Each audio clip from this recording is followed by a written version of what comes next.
For us, I don't know if we've been like, what have you been going off of to like say, like, hey, well, this is when I'm going to kill something and like cut it off as an ad?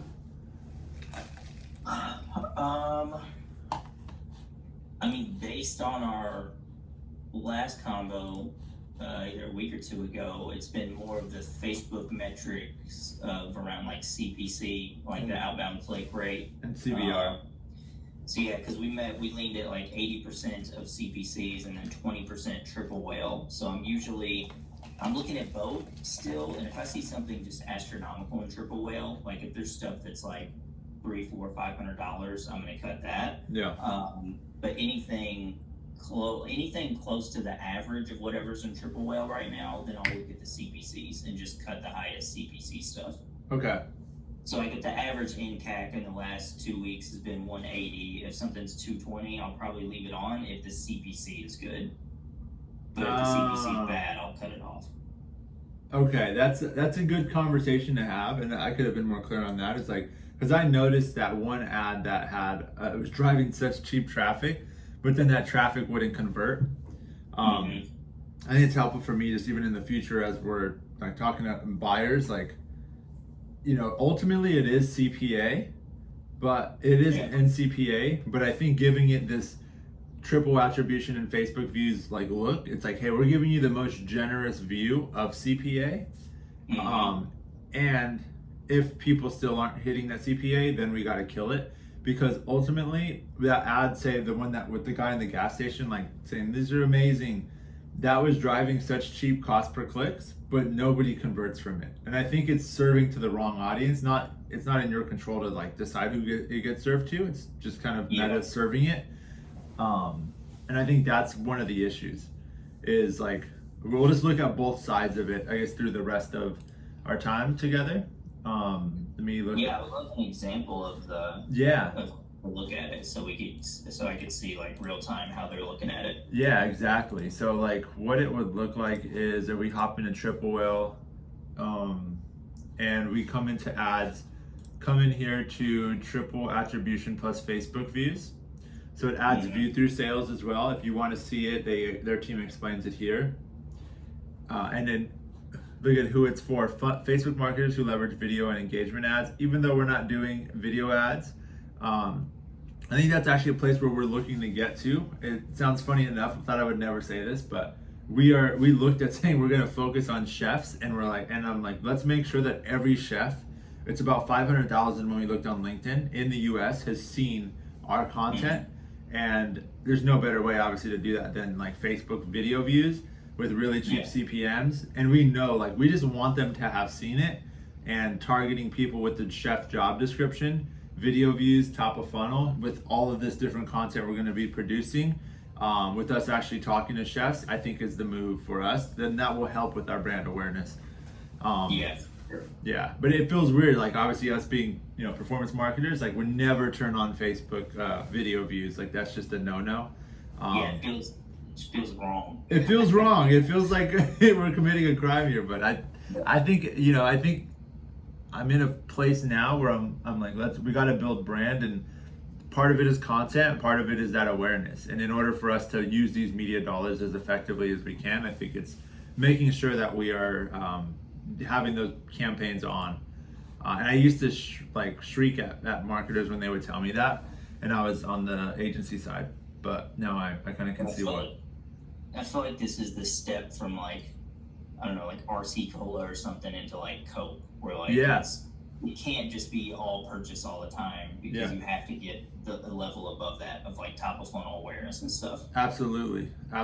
And especially if we're looking at the attribution this way, that's going to take into account video views and all of that as well. So I bet True Classics is doing some of that. He didn't share with me that that's what they're doing, but it would make sense that they would, because I see that stuff everywhere. And they'll just hide the sauce. What happened? I said he was hiding the sauce. He was hiding the sauce. He showed me the recipe, but he left one piece out. And so then looking at this view, in here we have, if you go to columns, it has Joe's view. I don't know if you can see Joe's view on your side, but basically the metrics I look at mostly are the CPOC, so cost per outbound click. Yeah. And then we look at and we know that's about $1.50 is our target for that. So I'm able to see like over under, or how are we looking, and then conversion rate here, and specifically I look at conversion rate for NC conversion rate. Yeah, I was gonna say that looks way higher than our Yeah. sheet we use. Absolutely, but like NCCPA on this, and this is just for one day. I usually want to look at last 7, just because I think that's Yeah. a much healthier view of how we look at the performance. But looking at last 7, I personally almost never optimize off a 1 day view. yeah, me neither. I don't think that's helpful. I think it could just be it could be all the efforts from previous days coming into one day. But what's interesting here is, so there's cost per outbound click and then cost per new visitor. So cost per new visitor, let's say cost per outbound clicks 190, cost per actual new visitors 316. So almost double. And then you're able to see how much percent of that session, new visitor percentage, is how much people coming through are actually new visitors. Interesting. Yeah. So you can see. If it's remarketing or prospecting. Yeah, we have exclusions on all of that stuff, but it's interesting that it's still. Oh, which really? I always knew anyway. I think that even with all the exclusions, you don't catch everybody. Oh yeah, and we have engagement exclusions too. I'll double check. I know it's Not that we have to. I was just curious on like, because even True Classics, they say they just exclude purchasers. Yeah. Purchasers. I'm not sure if it's everything else. Yeah, and that's fine. Like, it's just interesting to see. Look at this bottom of funnel slow mover sale. It's going to 40% returning cut people who have already been there. But it's just helpful to see like, okay, how much am I actually spending for a net new person to come to the site? And then we look at cost per add to cart in this view. And then that's really what I was looking at to determine, is it going to the right page? Like, in my mind, it's like reviews, then, pick the style or the silhouette of the shoe, and then you go into the add to the product page. But maybe it makes more sense to drive them straight to that second page, or let's test like the second page versus product page. Like, I understand as well, like we're broken a lot of sizes, but maybe that's the route we need to go to get add to cart down, because add to cart ultimately needs to be lower in the funnel, or lower in our costs. Like, I had our ideal funnel metrics here, and it is ideally we're paying $18 for an add to cart to get us to a $55 or a $70 cost per purchase based on initiate checkout metrics we have, add to shipping, and add payment details. We need to get there to $18 for an add to cart, which is basically 10% of sessions adding to cart. So it's an interesting like problem to look at, but I think we can solve it just by saying, okay, like, let's look at where we're driving this traffic. And then NCPA is here, so then we can see, okay, what is our actual NCPA? And I would say today, like, start cutting stuff based on this attribution last 7 days. And then obviously keeping in mind, if we just launched something yesterday and it hasn't even had a chance to spend, and we're like, we're gonna cut it, that may not be the best use of our energy. But looking at like what is the most expensive, because let's just open up top of funnel evergreen, and you can see new customer conversion right here. So I think that's an interesting one as well to cut.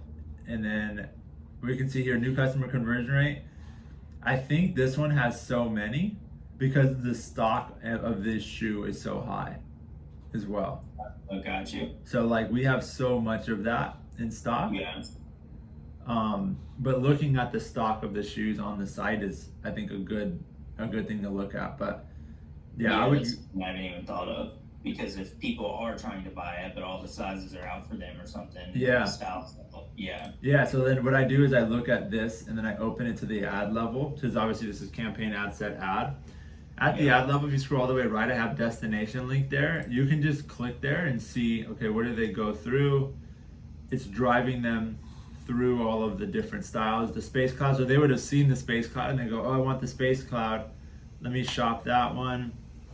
And when they get there, this is an issue we've talked about very openly here with our company. It's like we need more of the sizes in stock. Look at the size breakage. Like, what size are you? I'm like a men's 9. Yeah, you can't So- get these. So it's like, So okay. Yeah, I you, could maybe try 9.5, but I don't know if I'd risk it. yeah, exactly. You're like, I'll just wait till we come back in stock. Let me go here. Yeah. Oh yeah, cool. I got my men's 9, but I don't want spec. I want all black. My work makes me wear all black, and like 80% of people have to wear all black shoes. So Yeah. that's where it's like, dang it. Okay, well, just notify me when you're back in stock. And that's kind of what Yeah. we've been seeing is that. But takeaways, I would say we should look at it that way and then optimize based on this. And we'll say like if we're 20% to 30% higher than our target CPA, that's in 90, which I think we have it at 75 for Meta. Let's cut that stuff down. So with that 75 in Meta, would that mean 75 in TA plus V view right here? Yep, Because TA technically- plus V and CPA. So like if it's at 100 or higher, let's basically trim it down is what I'm thinking. Yeah, I think that would mean almost the whole account gets shut down though. Hmm. Except for like, I think the retargeting campaign and I think Let's do 125 then to start. yeah, okay. Yeah. That Yeah, makes let's sense. yeah. Then we can, we'll inch it down instead of just doing a hard shut off and reset of everything. Yeah, and I would look and just understand like what is it that we're why are we cutting it down? Is it the is it the fact that like people are clicking through and then like the conversion rate's super low, and then looking like analyzing some of those things as we're cutting it down and realizing like we're driving all these ads to the same place and we should test driving it to product page. Even if we're broken on stocks, like maybe we need to test driving this same ad that seems like it's doing decent on the click side to the product page of that product, and testing that. We can compare the add to cart rate and then the Yeah, checkout. exactly. Checkout. Yeah, that makes sense. Yeah, so I would say that's the next move. And then any questions on that before we just wrap up with new stuff I'm sending over your way, like content wise? No, I will. I'll do some optimizations today before the weekend. Cool. And then I'm gonna put on my to-do list split test, product page, and review page for all the. I think most of the testing campaign is shoe specific stuff, so I should be able to split test like all those ad sets in there. Okay, sweet. And then yeah, I'd say keep an eye on overall NCPA on the account. You see that right on the like high level triple whale. Yeah, it's Yeah. on TI too. Yeah. Yep. Yeah, exactly. So that's kind of what I just want to make sure we keep that $55 is kind of where we want to hover around that. I think yesterday we came back in line, which is cool to see when we pulled back spend. Yeah. And then we'll just keep Also- pacing to that. Yeah. When did we fix that landing page link too? That was like last Friday or something, wasn't it? Oh, by the Thursday? way, that wasn't broken like we thought. It was. Oh, really? Yeah. Brittany on our team, she basically had updated something on her end, and it was only broken for like a day. Oh, okay. Yeah, it That's hadn't been crazy. broken that whole time. Yeah, that's what led me to look and say like, okay, is there a deeper issue? Like, do we believe that the reviews page is the page everyone should go to, and then really we need to be driving them? Yes, they see the reviews page, but if you saw that traffic, it's saying only like 50% are new visitors.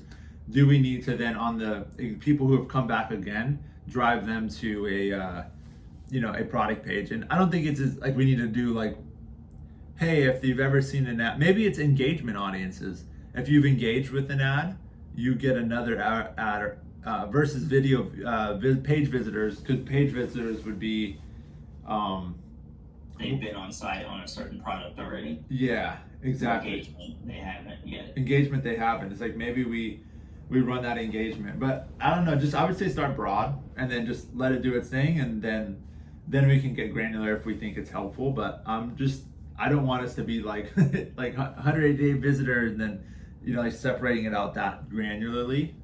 Yeah. Because I don't think the targeting after iOS 14 is going to be even that strong. Yeah. Yeah.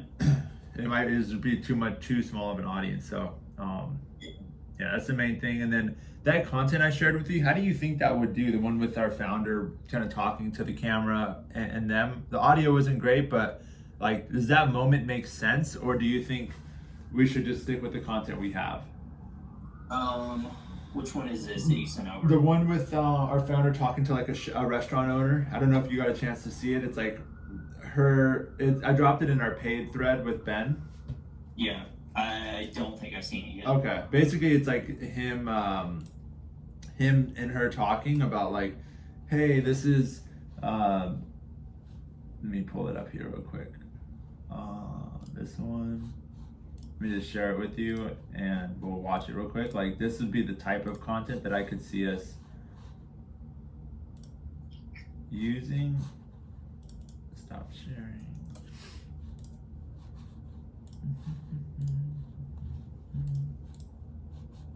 It's this one here. Yeah, I know. Can you see this? Yep. Yeah, and this one might be too long, but we could do a shorter cut. What's up, Daniel? How are you? It's been going pretty good. You know, transferring from like a food truck to now like a outdoor food stall has definitely been a big transition. But we're just trying to figure out how do we get people to want to come out on Sunday, or if it's rainy, or you know, if it's too hot. Just getting used to like the foot traffic because we're being an outdoor-based food stall. Like any event that's going on here, it's just you got to be ready to like pump it out. We've got our few staple items like our shrimp and Philly, our loaded nachos, the Reuben, and then rotating in different specials here and there that people want to see come back again. So like that part is like more her talking, but then like, if we want to put it here where like it starts at second 40, and then we tee it up with the copy saying like, winner of the America's Greatest Food Truck talks to local Charlotte chef, or like gives tips to, or gave these tips to a food truck owner turned restaurant owner. I think that could be like the content, but I'm just not sure from a conversion standpoint, like how that looks, or if you'd even want that content. Yeah, I think this is going to be similar to the video we launched a week or two ago. We talked about where it got really good clicks. I think this would be similar to that, where it get really good clicks, but they're not going to convert. So I think we need to figure out a way to. Maybe this is what we use for video views. Or yeah, I mean maybe it is for that video view type campaign at the top, and then all those people are going to get retargeted anyway. Yeah. Or maybe it is like 40 seconds, we cut it, and now it's like last 20 seconds is actual like snips promo type stuff, like direct conversion ads. I think maybe if we start it from like here, we have like a version that starts from here and then goes through the end, and that's like our video view ad, and we start that running, right? It's like just content about us being part of the industry is really like what I see us doing. It's like that's top of funnel content, and it would look like this. So it would go. I was going to tell you, I have a few little ideas for you. Okay. If that's okay. Yeah, for sure. So, one idea is, I'm sure you're already doing this because you have so much experience, but making sure that you have like one cold, easy to grab item to increase like average ticket sales. For sure. I'm sure you're out there, but you know, those days where you're strapped Then in, it goes through that. the space collaborator. But then he starts talking about the shoe here. Yeah, I love that.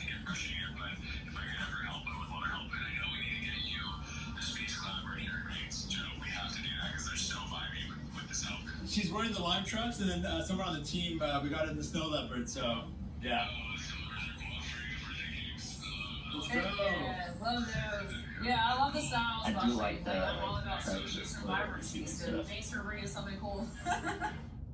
Yeah, I feel like if that end part maybe is more, maybe we do the beginning and then we match it to the end like that. Yeah, I do like the like. It definitely seems like an unscripted, like off the books thing almost, with him just like chilling and he just like shows his foot and his shoe. It was pretty unscripted. I was there. I was like, "Hey, you down to FaceTime?" And then I just messed it up with the audio. Like I recorded it on the phone, but it didn't record. It's supposed to record audio. You know, you can turn on the mic. I did it, but it didn't record a call. But I learned after, so that's what made me buy these little Rode mics. To say like, I'm gonna make sure that never happens again. We'll make sure audio is clean, but that's the type of content our team will be getting every week. So yeah, I can share that with you. We can, when I share it, let's test it as a performance, and then we'll have it as video view. But I'll note moving forward if I have any content for us to like launch these as video view pieces moving, this week before you offboard. But yeah, man, I appreciate all your help in optimizing everything.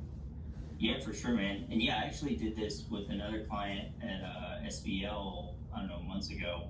We did a video view campaign, and then we made a specific audience of people in those videos and retargeted them. And even the blended CAC, when we accounted for the video view cost and the conversion campaign cost, was beating a lot of our just conversion campaigns. Well, bro, why are you holding out on the tactics then? I think I told you about it a couple months ago. Oh, you did actually. I think we were busy figuring out the content stuff and like planning out all the ads and everything. Yeah, I've just realized more and more it's like about stepping back and like being like, does this make sense? Like sometimes I used to get so locked in on a strategy or a way of thinking that it's like, this is just, it has to always be this way. And that's how I was too, because I was like, that account was kind of plateauing for a couple months, and I was like, what did I used to do? And I was like, well, it's traffic campaigns, and I know that's trash because I retried that and it was terrible.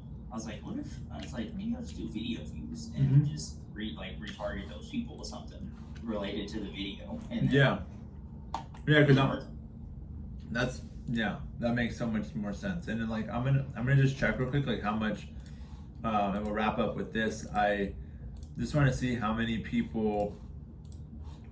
chefs are there on Meta, like from a targeting standpoint. I don't use targeting much, but when I do, let's see. More. They've been cutting a lot of stuff out of targeting also. Yeah. Oh, and I meant to tell you, we are doing all the engagement exclusions and stuff Oh, nice. for that. Chef. Not many here. 1 million? That ain't bad. It's not. I feel like there should be chef, like just general chef. Yeah. Job titles, behaviors. I haven't opened up this piece in a minute. Demo, work, oh no, I just want chef. Yeah, it's gonna make you search it. Yeah, so head chef's like 1 million to 1.2. Put head chef in there and then hit suggestions, because it should give you, if there are other ones, it should give you similar ones after you add it. Oh, dang, son. Cook. Oh, food server. Dang. Food and beverage server. Yeah. Dang, yeah, because what we decided is like we're going after the chef. Okay. Yeah. So that's like specific persona. Yeah, he's like the chef and cook here. I bet there's some overlap. You think? Actually, no, because someone can only have one. So it's like 2 million, 3 million, up to 3 million people in here. It's not bad. So chef and cook is what we want to target video view campaigns to. Got it. Yeah, that's where we want to go. Is like them both. They should know what Snibs is. They should know what we stand for and how we're working hard for the hardworking. That's like our whole thing. It's like we want to elevate the worker through our content, but our message is, hey, we're working hard for the hardworking. So if that's our team on the ground with people in the restaurant, that's what we want to do. Versus like, oh, we have a shot of a chef in a kitchen and it's like a beautiful shot. Versus like, we want a raw looking shot, like the stuff I've been sending you. Yeah. Yeah. Okay. I like it. Cool, man. If you can remember, please notate that in the video view launch task whenever I get it, just because. Chef and cook. Yeah. Yeah. I don't want to forget Yeah. Well, that. If it's not till next week or something, I might forget that over the weekend. I'm gonna put that in there right now. Or today. Today I'll put it in there for you. I'll let you know once it's in there, but that way whenever you do any optimizations, if you could just I'll put a batch of content in a video folder, and that way you can use that stuff. Okay. Cool, man. I appreciate you, and let's get it through the rest of the month here in May, and keep managing the budget that way, where it's like, hey, if we're over CPA target on the daily, like pull back a little bit. But and then optimizing things based on $100 threshold of like, if it's over, or 125, we said over 125, let's go ahead and pull it back if we haven't given it like even 2 to 3 days. Yeah, I'll do that. And yeah, man, I'm happy to help out as much as I can before end of month. Just let me know whatever you need help with doing. And I appreciate you being so understanding. Yeah, man, of course. All right, man. Have a good rest of your day. You too. Later, Peace. bro.